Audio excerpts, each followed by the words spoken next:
নমস্কাৰ, মই মজিদ। বন্ধুসকল, পলকতে চামহক আজিৰ কেইবাটাও গুৰুত্বপূৰ্ণ খবৰ। প্ৰথমটো খবৰ, হত্যা কৰা হ'ব আমেৰিকাৰ ৰাষ্ট্ৰপতি ডনাল্ড ট্ৰাম্পক। ইৰাণৰ পৰৱৰ্তী টাৰ্গেট আমেৰিকাৰ ৰাষ্ট্ৰপতি ডনাল্ড ট্ৰাম্প। আগন্তুক দুদিনৰ ভিতৰত হত্যা কৰা হ'ব মাৰ্কিন ৰাষ্ট্ৰপতি ডনাল্ড ট্ৰাম্পক। আমেৰিকাক এই অপেন চেলেঞ্জ ইৰাণৰ। আমেৰিকাক এইবাৰ অপেন চেলেঞ্জ ইৰাণৰ। ইৰাণৰ পৰৱৰ্তী টাৰ্গেট আমেৰিকাৰ ৰাষ্ট্ৰপতি ডনাল্ড ট্ৰাম্প। আগন্তুক দুদিনৰ ভিতৰত হত্যা কৰা হ'ব ট্ৰাম্পক আৰু ইৰাণে হত্যা কৰিব মাৰ্কিন ৰাষ্ট্ৰপতি ডনাল্ড ট্ৰাম্পক। ট্ৰাম্পৰ হাতত আছে মাত্ৰ দুদিনৰ সময়। ইৰাণীয়ান ধৰ্মগুৰু মুস্তাফা খামেইনিৰ এই বিস্ফোৰক দাবী। ছ'চিয়েল মিডিয়া যোগে আমেৰিকাক এই অপেন চেলেঞ্জ দিছে মুস্তাফা খামেইনিয়ে। পৰৱৰ্তী খবৰ, ২৬ বিধানসভা নিৰ্বাচনৰ বাবে কংগ্ৰেছৰ প্ৰথমটো প্ৰাৰ্থীৰ তালিকা প্ৰকাশ। ৰাজ্যৰ ৪২টা সমষ্টিৰ বাবে কংগ্ৰেছে প্ৰকাশ কৰিছে প্ৰাৰ্থীৰ তালিকা। বিৰোধীৰ মিত্ৰতা নোহোৱাকৈয়ে কংগ্ৰেছে প্ৰকাশ কৰিলে প্ৰাৰ্থীৰ তালিকা আৰু এই তালিকা অনুসৰি এইবাৰ যোৰহাট বিধানসভা সমষ্টিৰ পৰা প্ৰতিদ্বন্দ্বিতা কৰিব গৌৰৱ গগৈয়ে। লগতে ৰাজ্যৰ কোন সমষ্টিত কাক দিয়া হৈছে প্ৰাৰ্থিত্ব চাওঁ আহক। বিৰোধীৰ মিত্ৰতা নোহোৱাকৈয়ে কংগ্ৰেছে প্ৰকাশ কৰিলে প্ৰাৰ্থীৰ তালিকা। ৰাজ্যৰ ৪২টা সমষ্টিৰ বাবে প্ৰথমখন প্ৰাৰ্থীৰ তালিকা প্ৰকাশ কংগ্ৰেছৰ আৰু এই তালিকা অনুসৰি এইবাৰ যোৰহাট সমষ্টিত প্ৰতিদ্বন্দ্বিতা কৰিব গৌৰৱ গগৈয়ে। দিছপুৰ সমষ্টিত প্ৰাৰ্থিত্ব দিয়া হৈছে মীৰা বৰঠাকুৰক আৰু বিহপুৰীয়াত প্ৰাৰ্থিত্ব দিয়া হৈছে নাৰায়ণ ভূঞাক। লগতে আৰু কোন সমষ্টিত কাক দিয়া হৈছে টিকট বা প্ৰাৰ্থিত্ব চাওঁ আহক। এয়া স্ক্ৰীণত আপোনালোকে দেখিবলৈ পাইছে কংগ্ৰেছৰ প্ৰথমটো প্ৰাৰ্থীৰ তালিকা। কোন সমষ্টিত কাক টিকট দিয়া হৈছে বা প্ৰাৰ্থিত্ব দিয়া হৈছে চাওঁ আহক। প্ৰথমতে আছে গৌৰীপুৰ সমষ্টি। গৌৰীপুৰ সমষ্টিত প্ৰাৰ্থিত্ব দিয়া হৈছে আব্দুছ সুবহান আলী চৰকাৰক। গোৱালপাৰা ৱেষ্ট ST এই সমষ্টিটোত প্ৰাৰ্থিত্ব দিয়া হৈছে মাৰ্ক লাইন মাৰাকক। বঙাইগাঁও সমষ্টিত প্ৰাৰ্থিত্ব দিয়া হৈছে গিৰিজ বৰুৱাক। বৰপেটা SCত প্ৰাৰ্থিত্ব দিয়া হৈছে মহানন্দ চৰকাৰক। বকো-ছয়গাঁও ST এইটো ৰিজাৰ্ভেশ্যন সমষ্টি। বকো-ছয়গাঁও সমষ্টিত দিয়া হৈছে ৰমেন সিং ৰাভাক। হাজো শুৱালকুছি SC সমষ্টিত দিয়া হৈছে নন্দিতা দাসক। কমলপুৰ সমষ্টিত টিকট দিয়া হৈছে বা প্ৰাৰ্থিত্ব দিয়া হৈছে সত্যব্ৰত কলিতাক। দিছপুৰ সমষ্টিত প্ৰাৰ্থিত্ব দিয়া হৈছে মীৰা বৰঠাকুৰ গোস্বামীক। বৰক্ষেত্ৰী সমষ্টিত প্ৰাৰ্থিত্ব দিয়া হৈছে দিগন্ত বৰ্মনক। নলবাৰী সমষ্টিত প্ৰাৰ্থিত্ব দিয়া হৈছে অশোক কুমাৰ শৰ্মাক। টিহু সমষ্টিত প্ৰাৰ্থিত্ব দিয়া হৈছে ৰাতুল পাটোৱাৰীক। চিপাঝাৰ সমষ্টিত প্ৰাৰ্থিত্ব দিয়া হৈছে বিনন্দ কুমাৰ শইকীয়াক। জাগিৰোড SC সমষ্টিত প্ৰাৰ্থিত্ব দিয়া হৈছে বুলবুল দাসক। ৰূপহীহাট সমষ্টিত দিয়া হৈছে নুৰুল হুদাক। চামগুৰি সমষ্টিত টিকট দিয়া হৈছে তানজিল হুছেইনক।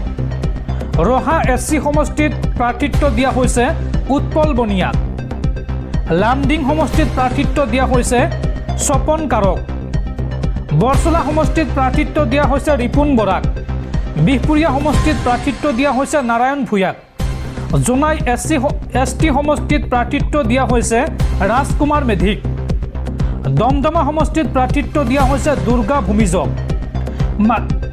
মাৰ্ঘেৰিটা সমষ্টিত প্ৰাৰ্থিত্ব দিয়া হৈছে প্ৰতীক বৰদলৈক। চাবুৱা লাহোৱাল সমষ্টিত প্ৰাৰ্থিত্ব দিয়া হৈছে প্ৰাঞ্জল ঘাটোৱাৰক। দুলীয়াজান সমষ্টিত প্ৰাৰ্থিত্ব দিয়া হৈছে ধ্ৰুৱ গগৈক। নাহৰকটীয়া সমষ্টিত প্ৰাৰ্থিত্ব দিয়া হৈছে প্ৰণতি ফুকনক। লগতে সোণাৰী সমষ্টিত প্ৰাৰ্থিত্ব দিয়া হৈছে উৎপল গগৈক। ডিমৌ সমষ্টিত প্ৰাৰ্থিত্ব দিয়া হৈছে অজয় কুমাৰ গগৈক। নাজিৰা সমষ্টিত প্ৰাৰ্থিত্ব দিয়া হৈছে দেৱব্ৰত শইকীয়াক। মাজুলী ST সমষ্টিত প্ৰাৰ্থিত্ব দিয়া হৈছে ইন্দ্ৰনীল পেগুক। টিয়ক সমষ্টিত প্ৰাৰ্থিত্ব দিয়া হৈছে পল্লৱী শইকীয়া গগৈক। যোৰহাট সমষ্টিত প্ৰাৰ্থিত্ব দিয়া হৈছে গৌৰৱ গগৈ। APCCৰ সভাপতি গৌৰৱ গগৈ নিজেই এইবাৰ প্ৰাৰ্থিত্ব বা ইলেকশ্যন খেলিব যোৰহাট সমষ্টিত। গোলাঘাট সমষ্টিত প্ৰাৰ্থিত্ব দিয়া হৈছে বিতুপন শইকীয়াক। বোকাজান ST সমষ্টিত প্ৰাৰ্থিত্ব দিয়া হৈছে ৰতন ইংতিক। ৰঙাখান ST সমষ্টিত প্ৰাৰ্থিত্ব দিয়া হৈছে আগুষ্টাইন ইংগিক। লখিমপুৰ সমষ্টিত প্ৰাৰ্থিত্ব দিয়া হৈছে শান্তি কুমাৰ সিংহাক। উদাৰবন সমষ্টিত প্ৰাৰ্থিত্ব দিয়া হৈছে অজিত সিঙক। বৰখলা সমষ্টিত প্ৰাৰ্থিত্ব দিয়া হৈছে অমিত কুমাৰ খালৱাৰক। শিলচৰ সমষ্টিত প্ৰাৰ্থিত্ব দিয়া হৈছে অভিজিৎ পাউলক। সোণাই সমষ্টিত প্ৰাৰ্থিত্ব দিয়া হৈছে আমিনুল হক লস্কৰক। কৰিমগঞ্জ নৰ্থ প্ৰাৰ্থিত্ব দিয়া হৈছে জাকাৰিয়া আহমেদক। আৰু পাথাৰকান্দি সমষ্টিত প্ৰাৰ্থিত্ব দিয়া হৈছে কাৰ্তিক সেনা সিনহাক। ৰামকৃষ্ণ নগৰ SC সমষ্টিত প্ৰাৰ্থিত্ব দিয়া হৈছে সুৰুচি ৰয়ক। আৰু এইটো আছিলে কংগ্ৰেছৰ প্ৰথমটো নিৰ্বাচনৰ প্ৰাৰ্থীৰ তালিকা। প্ৰথমটো নিৰ্বাচনৰ প্ৰাৰ্থীৰ তালিকাত 42টা সমষ্টিত টিকট দিয়া হৈছে বা প্ৰাৰ্থীৰ নাম ঘোষণা কৰা হৈছে। আৰু পৰৱৰ্তী সময়ত দ্বিতীয়খন প্ৰাৰ্থীৰ তালিকা প্ৰকাশ কৰিব কংগ্ৰেছে। পৰৱৰ্তী খবৰ, ইৰাণক আক্ৰমণ কৰি এইবাৰ মহা বিপদত আমেৰিকা আৰু ইজৰাইল। ইৰাণে এইবাৰ বন্ধ কৰি দিলে ষ্ট্ৰেইট অফ হৰমুজ, যাৰ পৰিপ্ৰেক্ষিতত সমগ্ৰ বিশ্বতে হ'ব পাৰে তেলৰ ভয়ংকৰ সংকট। ইজৰাইল আমেৰিকাক প্ৰত্যুত্তৰ দিবলৈ ইৰাণৰ ন কৰচাজি। এইবাৰ ইৰাণে বন্ধ কৰি দিলে ষ্ট্ৰেইট অফ হৰমুজ। ইয়াৰ পৰিণতি ভুগিব লাগিব ইজৰাইল আমেৰিকাৰ লগতে মিত্ৰ দেশসমূহে। তেলৰ ভয়াৱহ সংকটে দেখা দিব পাৰে সমগ্ৰ বিশ্বত। ইৰাণে সম্পূৰ্ণৰূপে বন্ধ কৰি দিলে strait of Hormuz. Strait of হৰমুজৰে পাৰ হ'ব নোৱাৰিব কোনো জাহাজ। ষ্ট্ৰেইট অফ হৰমুজৰে জাহাজ পাৰ হ'লেই জ্বলাই দিয়াৰ হুংকাৰ ইৰাণৰ। এই জলমাৰ্গেৰে পাৰ হোৱা প্ৰতিখন জাহাজক লক্ষ্য কৰি ল'ব বা টাৰ্গেট কৰিব ইৰাণে। এই হুংকাৰ দিছে এইবাৰ ইৰাণে।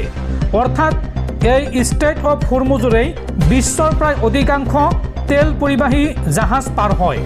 আৰু এই ষ্ট্ৰেইট অফ হৰমুজ বন্ধ কৰাৰ ফলত সমগ্ৰ বিশ্বত এতিয়া তেলৰ নাটনি দেখা দিব পাৰে।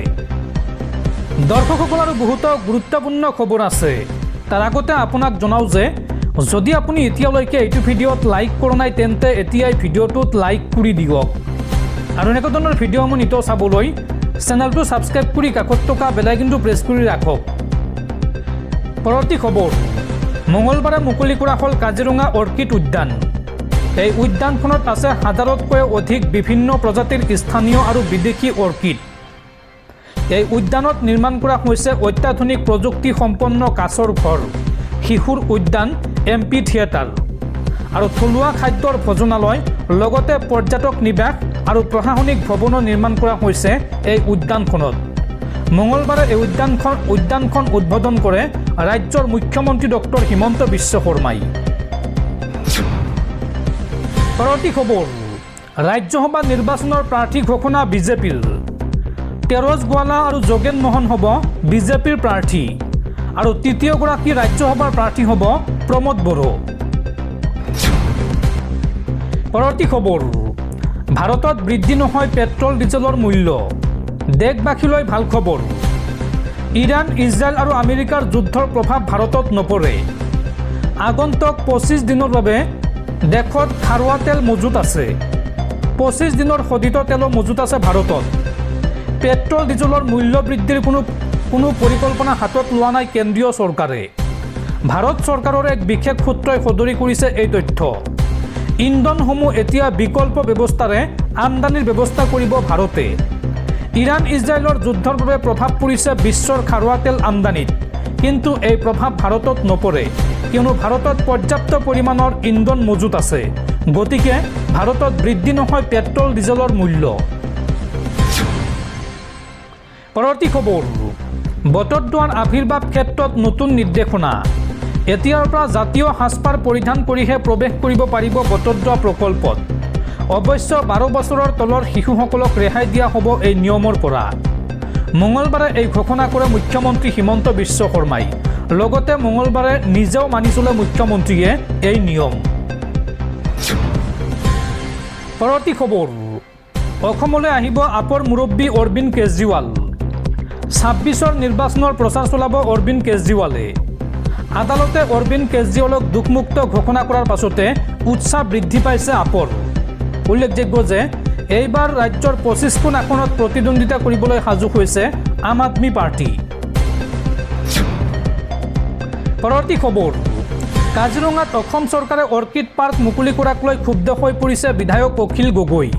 অখিল গগৈয়ে এই সন্দৰ্ভত কয় যে আমাৰ যিখন অৰ্কিড পাৰ্ক এইখন অসম চৰকাৰৰ সমবায় বিভাগৰ ৰাজ্যিক পৰ্যায়ৰ এখন অৰ্কিড পাৰ্ক। গতিকে আমাৰ অনুমতি নোলোৱাকৈ অসমত দ্বিতীয়খন অৰ্কিড পাৰ্ক কোনেও খুলিব নোৱাৰে। চৰকাৰে কাজিৰঙাত নতুনকৈ অৰ্কিড পাৰ্ক খুলি নিজেই নিজৰ আইন ভংগ কৰিছে।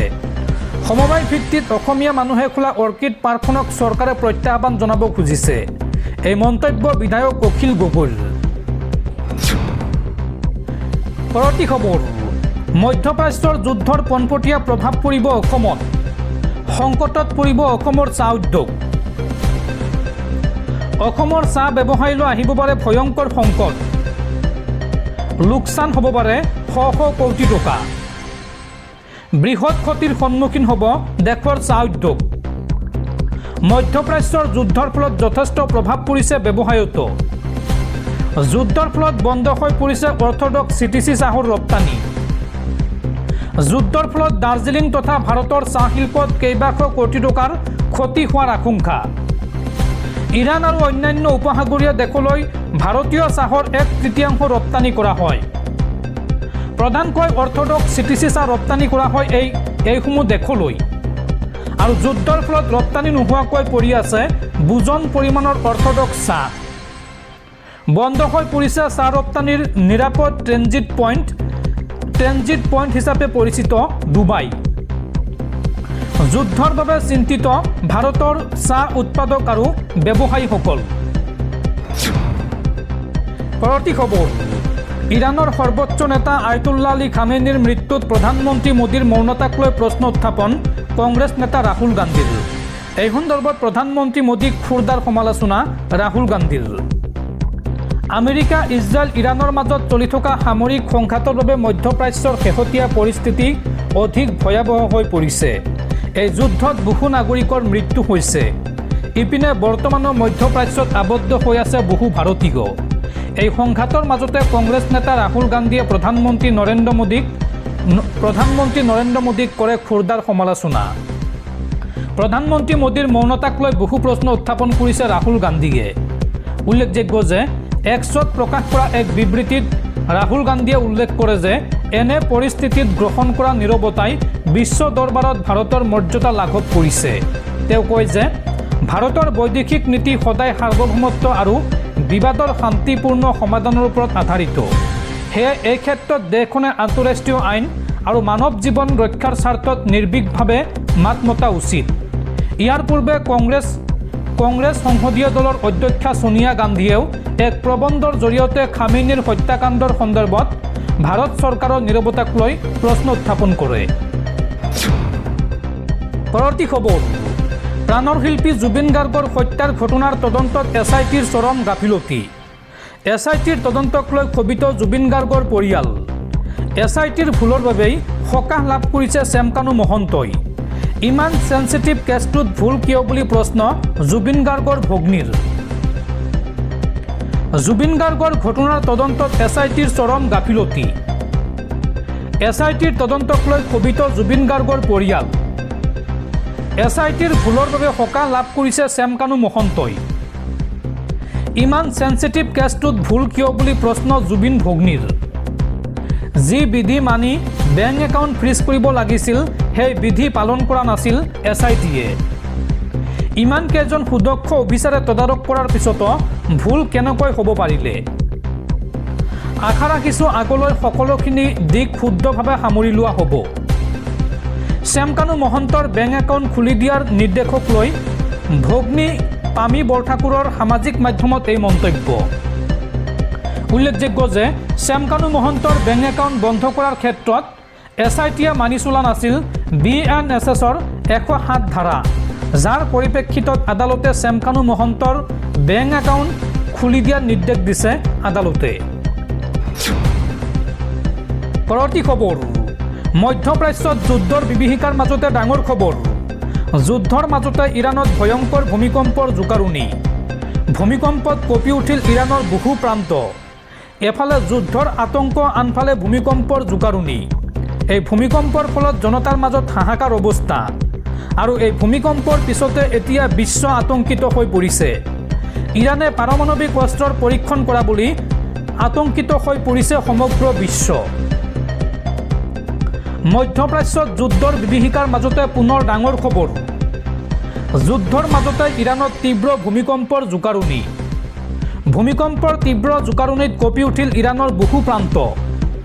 এফালে যুদ্ধৰ আতংক, আনফালে ভূমিকম্পৰ জোকাৰণি। মধ্যপ্ৰাচ্যত অব্যাহত আছে যুদ্ধৰ ভয়ংকৰ বিভীষিকা, আতংক। ইৰাণৰ গিৰাছত ভূমিকম্পৰ জোকাৰণিৰ খবৰ আহিছে। ভূমিকম্পৰ জোকাৰণিৰ পিছতে জনতাৰ মাজত হাহাকাৰ অৱস্থা। ৰিখটাৰ স্কেলত 4.3 প্ৰাবল্যৰ ভূমিকম্পৰ প্ৰবল জোকাৰণি অনুভূত হৈছে। অধিক সক্ৰিয়তাৰে পৰমাণু পৰীক্ষণত আগবাঢ়িছে নেকি ইৰাণ? এই মুহূৰ্তত ডাঙৰ প্ৰশ্ন যে পৰমাণু পৰীক্ষণত আগবাঢ়িছে নেকি ইৰাণ? ইৰাণে পৰমাণু পৰীক্ষণৰ বিষয়ক লৈ এতিয়া বিশ্বজুৰি চলিছে চৰ্চা। যুদ্ধক লৈ অধিক আক্ৰমণাত্মক নীতি ল'ব পাৰে ইৰাণে।